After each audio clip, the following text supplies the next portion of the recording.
6 வயசில் எங்கள் அம்மா இறந்துட்டாங்க. 6, 7 வயசில் இருந்தாங்க. இருந்தவுடனே நான் வந்து எங்கள் அம்மா கூடவே படுத்து படுத்து பழகி எங்கள் அம்மா கல்லறை வச்சுருந்தாங்க எங்கள் தோட்டத்தில். அங்கேயே போய் படுத்துருவேன் நைட்டு. அதில் எங்கள் அப்பாலாம் என்ன நினச்சாங்க, இவன் என்ன இப்படியே இருக்கான்ட்டு சொல்லி கடைக்கு வேலைக்கு அனுப்பிச்சிட்டாங்க. மயிலாப்பூருக்கு.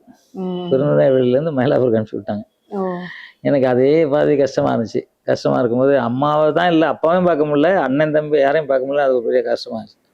அப்போ பார்த்து அந்த கடைக்காரரு சென்னையில் ஒரு பாஷை பேசுவாங்க, எல்லாரையும் திட்டுவாங்க இல்லையா, அந்த மாதிரி வார்த்தை சொல்லிட்டாரு.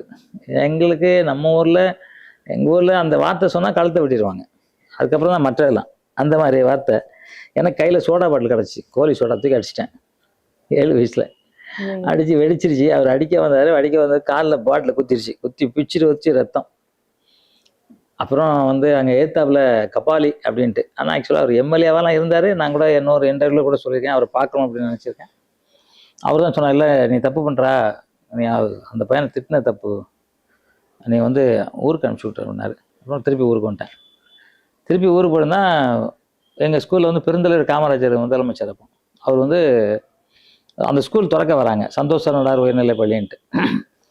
வரும்போது நாங்களாம் சும்மா வீட்டில் இருக்கலாம், எங்களெல்லாம் பிடிச்சி நிற்க வைக்கிறாங்க, படிக்கிற மாதிரி நிற்க வைக்கிறாங்க. அப்போ என்னை தலைவர் வந்து என் தலையில் தான் பர்டிகுலராக கை வச்சு நல்லா வரணுண்ணே அப்படின்னு சொல்லிட்டு போனார். அது என்னமோ அவர் சொன்ன வாக்கு, இன்றைக்கி நல்லா வந்துட்டேன். அது அந்த அப்புறம் அதுக்கும் அங்கேயும் படிக்கலை. அப்புறம் இன்னொரு கடைக்கு வந்தேன், திருச்சியில் என்ன பண்ணிட்டாங்கன்னா, இதில் வந்து சாப்பாடு போடுவாங்க, மாட்டு கொட்டாயில் வந்து சாப்பாடு போடுவாங்க கடையில். அப்போ எங்கள் அக்காவுக்கு கல்யாணம் ஆகி திருச்சி போனாங்க. திருச்சி போனால் எங்கள் அக்கா வீட்டு போனேன். எங்கள் அக்கா வந்து உப்பு வியாபாரம் பண்ணியிருந்தாங்க. ஸோ அங்கே எங்கள் அக்கா கூட இருக்கும்போது ஒருத்தர் வந்து எங்கள் அக்காவை திட்டார். ஒரு 6 அடி இருப்பார் அவர்.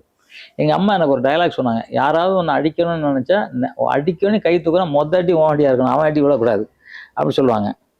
எங்கள் அக்காவை ஒரு அடிக்க போனோன்னே எனக்கு பக்கத்தில் கோடாலி கிடந்துச்சு. எனக்கு கால் மட்டும் தான் தெரிஞ்சு, கட்டவில் வெட்டிட்டேன். வெட்டினோடனே என்னை ஓடிட்டேன்.